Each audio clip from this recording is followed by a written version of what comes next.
Astaghfirullah. Wala haula wala quwata illa billahi wa ba'du. Kita lanjutkan membahas surah-surah pendek dalam juz Amma. Minggu yang lalu kita membahas suratul Asr, dan pagi ini kita akan membahas surah Al-Humazah.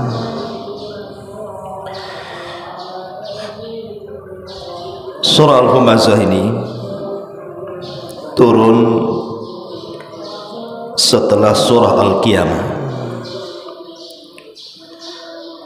dan surat ini kemudian disusul setelahnya dengan surah Al-Mursalah. Dan secara tartib Al-Quran jatuh setelah suratul Asr. Tentu ada kaitan peletakan surat di dalam Al-Quran sebelum dan sesudahnya, karena Allah Subhanahu wa ta'ala tidak meletakkan begitu saja setiap surat-surat di dalam Al-Quran ini. Lalu kapan Al-Quran ini disusun sebenarnya? Bukankah surat yang pertama kali turun itu adalah suratul Alaq? Harusnya kalau kita melihat tartib dari turunnya Al-Quran dari zaman Nabi SAW setelah Fatihah itu bukan Al-Baqarah, tetapi setelah Al-Fatihah itu adalah surah Al-Alaq, kan begitu? Karena surah yang pertama turun suratul Alaq. Dan surat yang terakhir yang turun secara sempurna adalah suratul Nasr. Idza jaa nasrullah, ini surat terakhir turun, maksudnya secara sempurna satu surat. Tetapi kalau ayat yang terakhir turun adalah ayat yang tercantum dalam surah Al-Baqarah, wattaqu yawman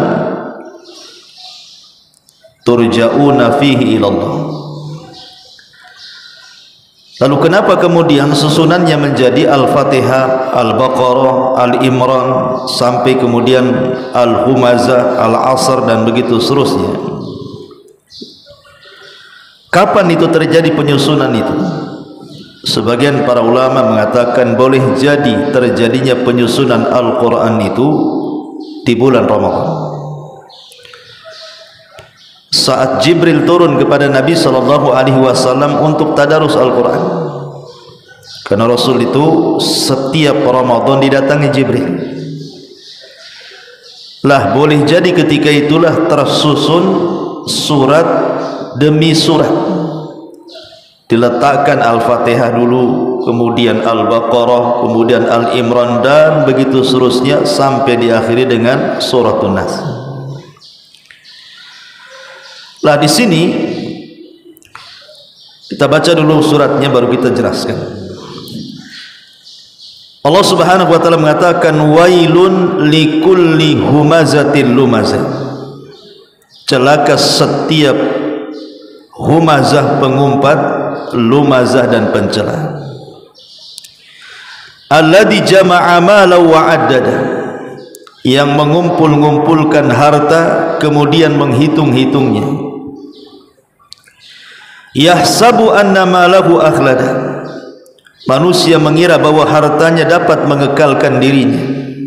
Kalla, sekali-kali tidak. La yumbadanna fil hutamah, pasti dia akan dilemparkan ke dalam neraka hutamah. Wa ma adraka mal hutamah, tahukah kamu apa neraka hutamah itu?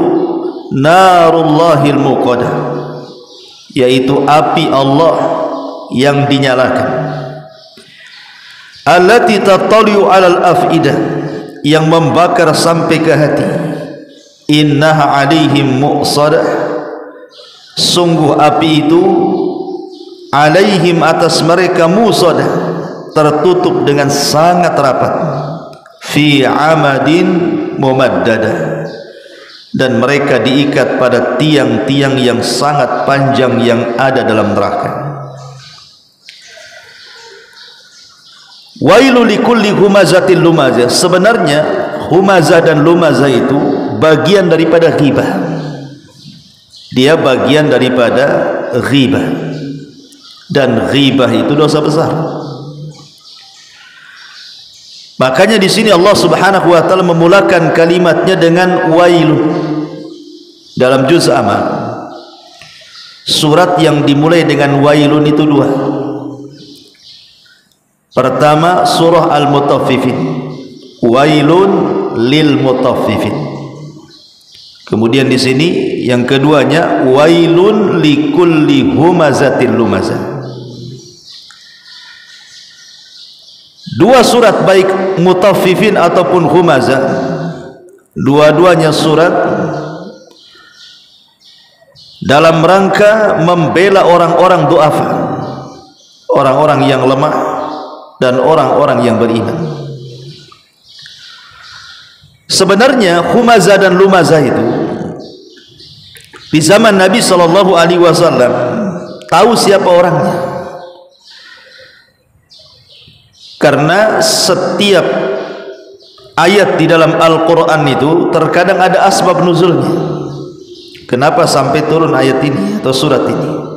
Artinya sudah tahu sebenarnya orangnya ketika surat Al-Humazah ini turun, siapa yang dimaksud. Tetapi Allah Subhanahu wa taala tidak menyebut orangnya. Allah hanya menyebutkan sifat-sifatnya saja. Untuk apa?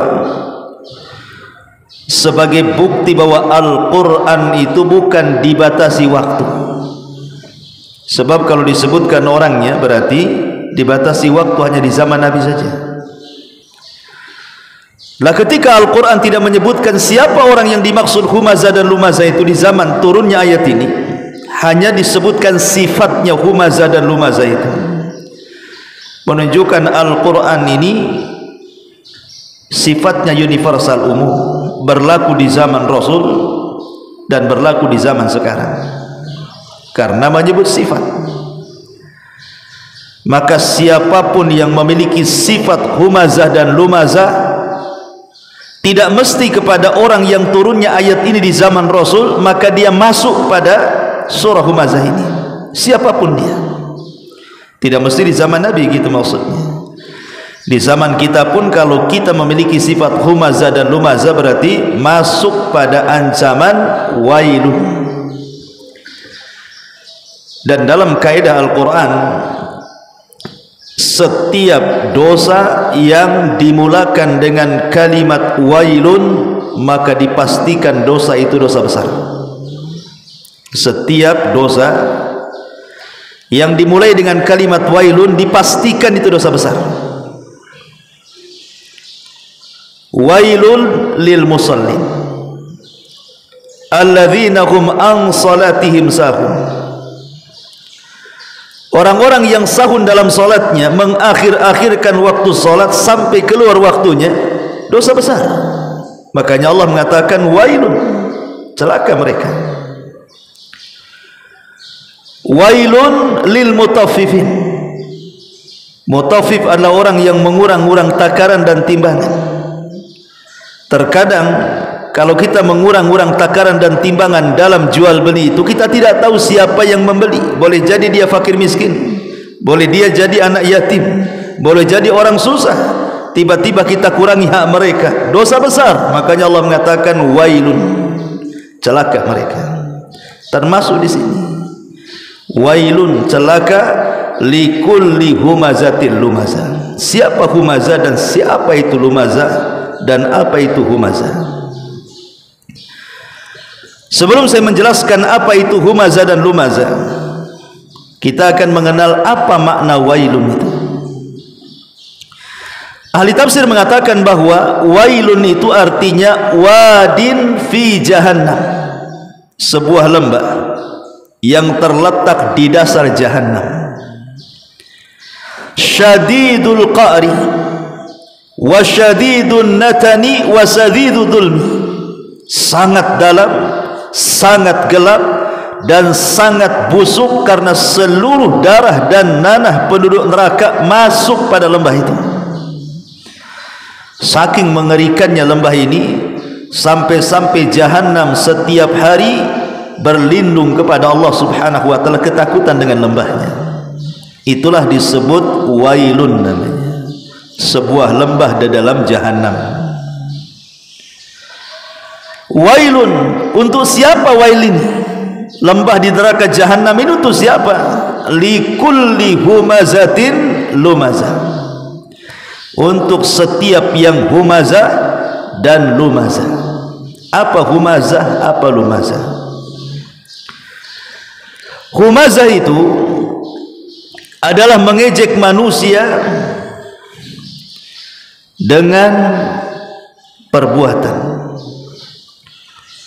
Umpamanya ada orang yang pincang, antum tiru-tiru pula pincang-pincangan. Kan ada orang kayak gitu tuh, nengok tuh ada orang pincang, kita nirukan dia pula. Itu namanya humazah, meniru-niru orang, tetapi dalam rangka celaan, menghina dan mengejek, gitu maksudnya. Ataupun dengan cara mencela, seperti yang sudah saya contohkan. Ada orang gemuk dibilang drum, ada orang kulus dibilang lidi, ada orang yang matanya mungkin buta sebelah dibilang dajjal. Gitu ya. Itu humazah, mengejek namanya, dan itu bagian daripada ghibah. Ataupun lumazah, lumazah itu dengan lisan dia, kalau humazah dengan perbuatannya, tapi sama-sama mengejek dengan ghibah. Tidak boleh, karena isyarat sendiri bagian daripada ghibah. Ghibah itu tidak mesti ucapan. Seperti mamanya Aisyah radhiyallahu anha pernah mengisyaratkan kepada Safiyah, madunya. Dia tidak suka dengan Safiyah karena Safiyah itu cantik orangnya, sehingga cemburu dia. Kemudian dia mengatakan di hadapan Nabi sallallahu alaihi wasallam, "Ya Rasulullah, hasbuka an Safiyata kadza wa kadza." Rasul, cukuplah Safiyah ini begini. Aisyah tidak ngomong, cuman Aisyah mengisyaratkan dengan tangannya, Safiyah itu begini. Maksudnya apa? Safiyah itu pendek, aku tinggi, gitu maksudnya. Tetapi mengejek kalimat itu. Aisyah ingin merendahkan Safiyah dengan mengatakan, Safiyah itu pendek orangnya, aku lo tinggi, itu maksudnya. Tapi tidak dengan lisan, dengan isyarat tangan saja. Tapi Nabi SAW murka dan mengatakan, "Ya Aish, laqad qulti kalimatan law muzizat bihal bahru lamazazathu." Aisyah, engkau sudah melemparkan satu kalimat ke dalam air lautan, yang kalau seandainya kalimat itu masuk ke dalam lautan, sungguh satu lautan dunia tercemari dengan kalimat itu. Satu kalimat ghibah bisa mencemari seluruh air lautan satu dunia. Padahal sampah satu kota Batam, kalau antum lempar ke lautan, belum tentu satu lautan tercemari. Tapi satu kalimat ghibah cukup mencemari seluruh air lautan. Dahsyatnya ghibah. Ya. Ma'asyiral muslimin yang dimuliakan Allah Azza wa Jalla, wailun likulli humazatin lumazah. Intinya humazah dan lumazah itu bagian daripada ghibah. Dan seburuk-buruk ghibah itu adalah ucapan menjelek-jelekan manusia. Dari sini kita tahu bahwa ketika anggota badan kita dari atas kepala sampai kaki yang paling memungkinkan menyakiti perasaan orang adalah lisan. Makanya Allah jadikan lisan ini penyebab terbanyak orang masuk ke dalam neraka. Saya ulangi, dari anggota badan kita dari kepala sampai kaki, yang paling mudah dan paling banyak menyakiti manusia itu lisan kita. Ketika lisan inilah yang paling banyak menyakiti hati manusia, maka itu pula yang menjadikan manusia terbanyak masuk neraka gara-gara lisannya. Muadz bin Jabal radhiyallahu anhu pernah mengatakan di hadapan Rasul, apakah manusia kebanyakan masuk neraka gara-gara perbuatan lisan mereka? Maka Rasul mengatakan, thaqilatka ummuka ya Mu'adz, wa hal yakubbun nas fi nari jahannam illa hasaidu alsinatihim.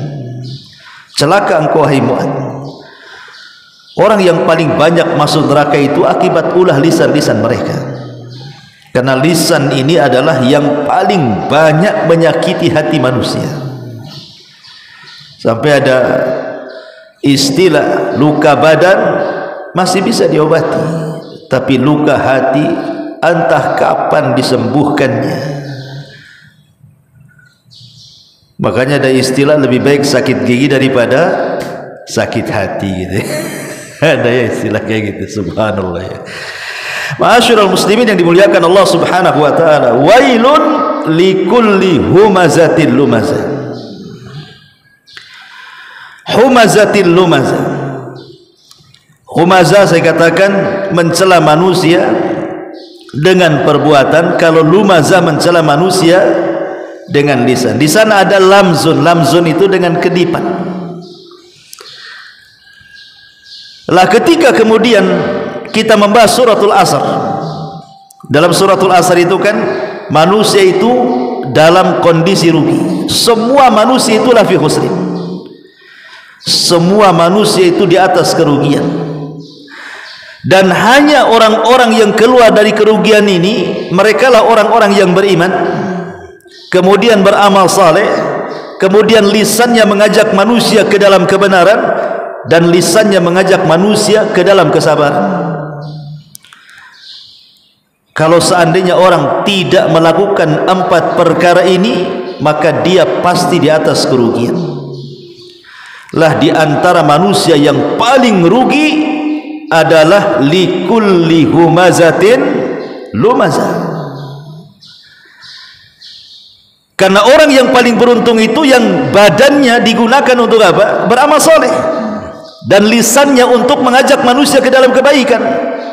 Tetapi humazah dan lumazah ini justru badannya digunakan untuk menjelek-jelekan manusia, lisannya pula juga digunakan untuk menjelek-jelekan manusia. Makanya surah humazah jatuh setelah suratul Asr, untuk menunjukkan bahwa inilah orang yang rugi ini, humazah dan lumazah ini. Dan di zaman Nabi SAW,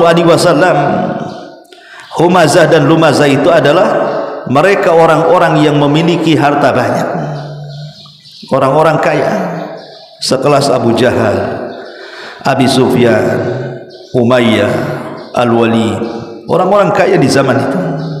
Mereka lah yang merendah-rendahkan kaum muslimin di zaman Nabi SAW periode Mekah, karena rata-rata di zaman periode Mekah itu kan yang masuk Islam kan orang-orang lemah.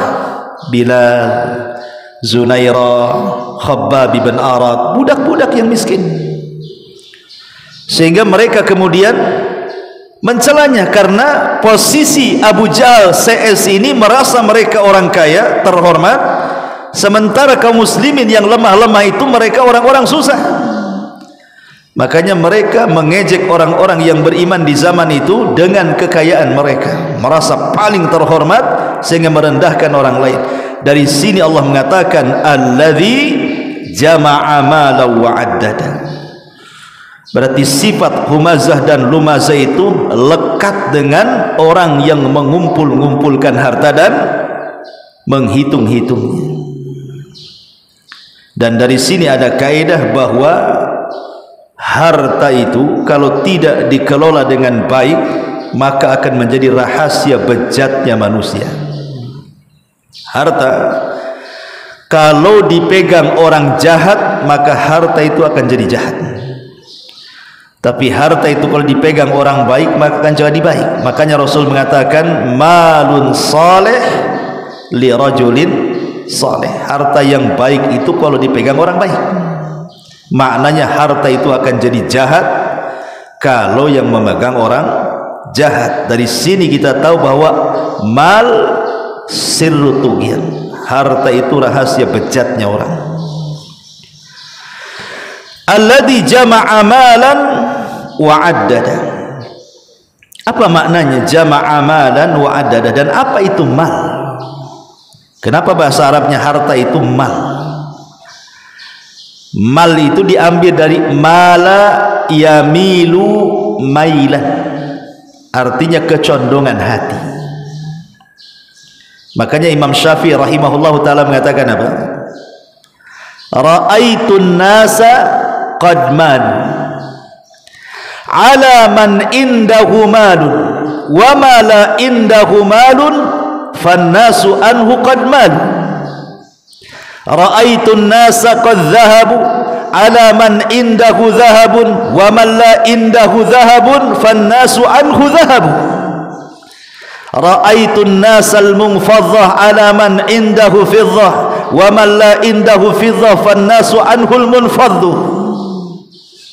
Itulah syairnya Imam Syafi'i ketika menggambarkan posisi harta.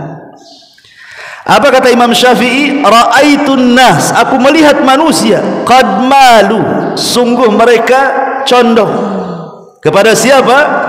Ala man indahu malun, kepada orang yang punya harta. Wa mala indahu malun, tapi kalau orang tidak punya harta, fannasu anhu qad malu, pasti manusia akan pergi dari dia.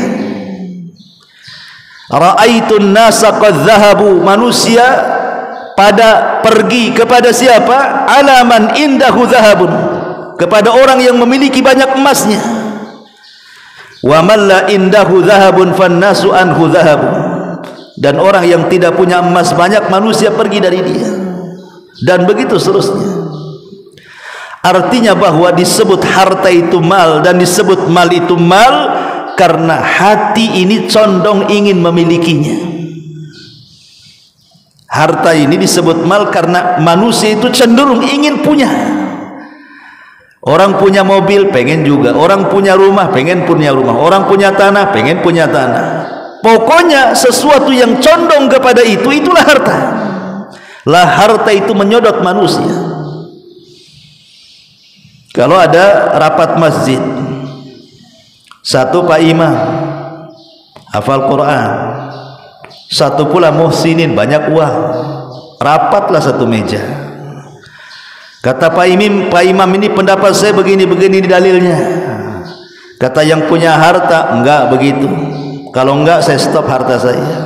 Kira-kira yang dimenangkan imamnya atau muhsininnya ini?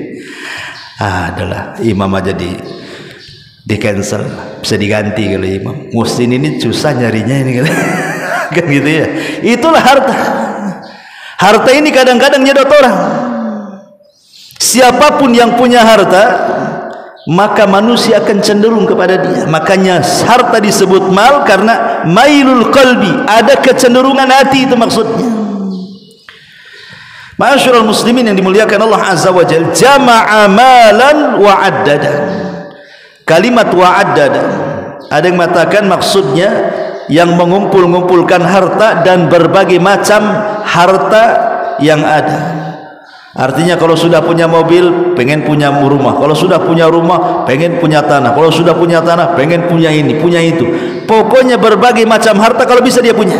Itu makna yang pertama, wa'addada.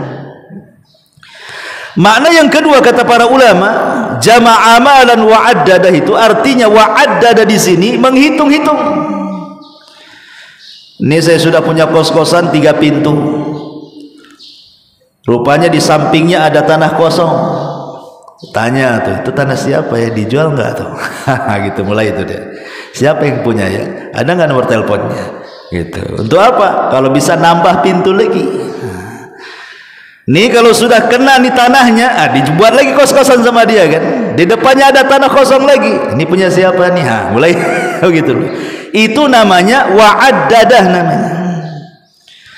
Pengen bertambah dan bertambah. Tengok saldo rekening kok tambah-tambah ini. Kalau bisa tambah gitu ya. Jadi itu maknanya wa'addada. Jama'a malan wa'addada. Kecenderungan manusia kalau sudah mengumpulkan harta pasti ingin bertambah. Itu manusiawi sebenarnya. Mengumpul-ngumpulkan harta itu tidak tercela. Tidak tercela sama sekali. Al-asyaratul mubasyiruna bil jannah, 10 sahabat yang dijanjikan masuk surga itu semua orang kaya. Abu Bakar orang kaya, Uthman orang kaya, Abdurrahman bin Auf orang kaya, semua orang kaya. Tidak ada orang miskin, hanya Ali saja yang kurang. Tapi rata-rata al-asyaratul mubashshiruna bil jannah itu agniya, semua orang kaya.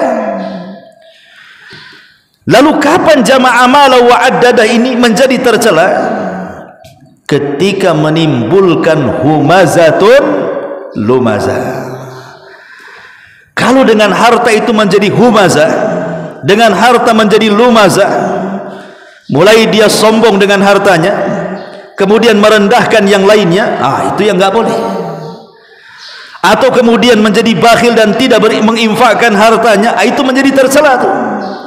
Tapi kalau dia kaya sekaya Abu Bakar, kemudian diinfakkan sekaya Uthman, diinfakkan sekaya Abdurrahman bin Auf, diinfakkan, itu yang luar biasa. Karena Rasul mengatakan, maluka ma akalta fa afnaita wa ma labista fa ablaita wa ma tasaddaqta fa abqaita. Hartamu yang kau makan habis, yang kau pakai usang, yang kau sedekahkan, itulah yang akan menjadi tetap bagi dia di kuburannya. Jama'a malan wa addada. Yahsabu anna malahu aghlada. Manusia mengira bahwa harta itu bisa mengekalkannya. Kenapa manusia mengira bahwa harta itu yang mengekalkannya? Bagi orang-orang susah, ketika memandang orang kaya, seolah-olah kekayaan itu bisa mengekalkan orang itu. Contoh sederhana, antum yang usianya mungkin sudah 50 tahun, tapi kaya. Dengan kekayaannya antum bisa sauna, bisa merawat gitu ya, minum vitamin, awet muda. Kayaknya nggak tua-tua antum itu, walaupun usianya sudah 50 tahun kan, ada perawatan karena ada uang. Coba orang yang nggak punya uang, hidup di ruli, kerja bangunan, panas-panas, hitam, itu usia 50 tahun itu udah kaya 80 tahun. Tua itu, awet tua tuh. Ya kan, kita lihatlah perempuan itu usia 40 tahun, karena dia punya uang, dia bisa merawat badannya, ya kayak perawan tinting lah. Tapi perawan-perawan usia 20 tahun, anak orang miskin, hidupnya susah, mukanya itu kayak 40 tahun tuh. Sehingga orang-orang memandang bahwa kok awet muda dia ya.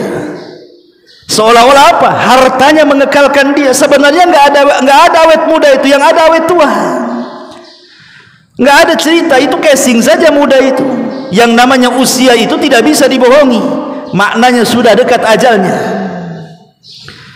Ini makna akhlada. Ini satu penafsiran. Penafsiran yang kedua, maksudnya yahsabu anna malahu akhlada, itu maksudnya orang-orang kaya itu mereka khawatir kalau seandainya kekayaannya hilang, tidak kekal lagi penghormatan manusia kepada dia. Kalau kekayaannya hilang, manusia sudah mulai meremehkan dan merendahkan dirinya, takut dia. Dari situlah terlahir kebakhilan. Bakhil jadinya. Nanti kalau saya infakkan habis harta, nanti saya miskin kayak dia, nanti nggak dihormati orang, alah bahaya saya. Sehingga seolah-olah harta itu bisa mengekalkan kehormatannya. Kalau dia kaya dipuji orang terus, kalau dia kaya dihormati orang terus, dimuliakan orang terus. Tidak, kemuliaan itu bukan di mata manusia. Kemuliaan itu walillahi izzatu jami'ah. Kemuliaan itu milik Allah. Siapapun yang diangkat Allah tidak mungkin direndahkan, tapi siapapun yang direndahkan Allah tidak ada yang bisa mengangkat dia.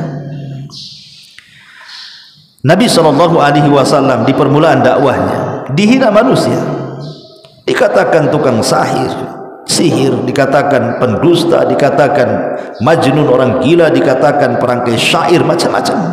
Itu di awal dakwahnya. Tapi kemuliaan milik Allah. Sekejap saja Rasul hijrah ke Madinah, kemudian menyerang balik kota Mekah, Fathu Mekah, dimuliakan manusia. Siapapun yang dimuliakan Allah tidak ada mungkin direndahkan. Tapi sebaliknya, siapa yang direndahkan Allah pasti tidak ada yang bisa mengangkat dia sampai kiamat dibangkitkan. Yahsabu anna malahu akhlada.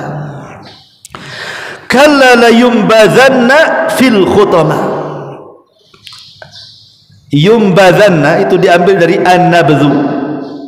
Nabdhu itu kalau antum ambil jeruk kemudian antum kupas, kulitnya kan antum nggak makan, pasti antum lempar. Yang antum makan kan isinya saja. Atau antum makan pisang, pasti yang antum makan ya pisangnya, kulitnya antum lempar ke tong sampah. Melempar kulit ke tong sampah itu disebut nabdhun namanya. Nabdhun itu melempar sesuatu yang hina. Dalam bahasa Arab disebut nabdhun. Kenapa demikian? Inilah hukuman orang-orang yang merasa tinggi di hadapan Allah, Allah hinakan kelak pada hari kiamat. Kan orang-orang kaya, maksudnya kaya yang humazah dan lumazah itu, mereka sombong di dunia. Makanya al-jaza min jinsil amal. Balasan itu disesuaikan dengan amalannya. Ketika di dunia mereka sombong, naudzubillah, maka di akhirat mereka la yumbadhanna. Mereka dilempar seolah-olah dihinakan oleh Allah Azza wa Jalla. Kepada siapa? Kepada apa? Fil khutamah, ke dalam neraka khutamah. Disebut khutamah itu karena yakhtim ba'duhu ba'dha, saling menerkam satu dengan yang lainnya. Itu disebut khutamah artinya. Wa ma adraka mal khutamah. Tahukah kamu apa itu neraka khutamah? Narullahi muqadah. Api Allah atau azab Allah yang menyala-nyala. Allati tattali'u 'alal afidah, yang membakar sampai ke dalam hati. Lihat bagaimana hukumannya. Saya ulangi, al jaza min jinsil amal. Balasan itu disesuaikan dengan amalannya. Ketika di dunia dengan kekayaannya dia humazah dan lumazah, mengejek manusia dengan lisannya, dengan gibahnya, sehingga menyakiti hati-hati manusia, maka kelak di hari kiamat ketika diazab, maka nerakanya akan menembus hatinya. Ketika dia di dunia menyakiti hati orang, di akhirat Allah sakiti hatinya dengan api neraka. Itu maksudnya. Disilah namanya al-jaza min jinsil amal namanya. Karena orang yang paling banyak menyakiti itu adalah humazah dan lumazah. Makanya Allah balas di akhirat sebagaimana engkau menyakiti manusia, hati-hati manusia di dunia, sekarang inilah azabnya. Dengan cara apa? Innaha alaihim muqsadah fi amadim mumaddada. Allah sediakan satu tiang yang sangat besar, kemudian diikat di tiang itu, kemudian api didekatkan. Api itu tidak langsung membakar, tetapi api itu didekatkan sehingga dia merasa kepanasan yang luar biasa, mulai dari kulitnya, tulangnya, sampai menembus hatinya. Dan itu siksaan yang luar biasa. Orang kalau langsung dicemplungkan ke dalam api, selesai, sebentar aja mati. Tapi kalau orang ini didiamin, apinya mendekat kita, itu lambat matinya tuh. Ya kan? Kalau orang dimasukkan ke dalam api kan langsung gosong, selesai kan gitu ya, cepat dia siksaannya. Tapi kalau diikat di tiang, kemudian apinya dekat dengan kita, jangan lagi dekat. Ada kebakaran rumah saja kita dekat-dekat tuh panasnya luar biasa tuh kan. Berusaha kita menghindar dari situ. Begitulah hukuman humazah dan lumazah itu. Makanya Allah mengatakan innaha alaihim muqsadatun fi amadim mumaddada. Sungguh api itu di atas mereka ditutup rapat, sementara mereka terikat di tiang-tiang yang sangat panjang. Supaya apa? Supaya panasnya itu merasakan sampai ke ulu hati mereka, sebagai balasan mereka menyakiti hati manusia. Wallahu a'lam bishawab. Inilah tafsir singkat dari surah Al-Humazah. Subhanaka bihamdika asyhadu an la ilaha illa anta astaghfiruka wa atubu ilaik. Wallahu ta'ala. Assalamualaikum warahmatullahi wabarakatuh.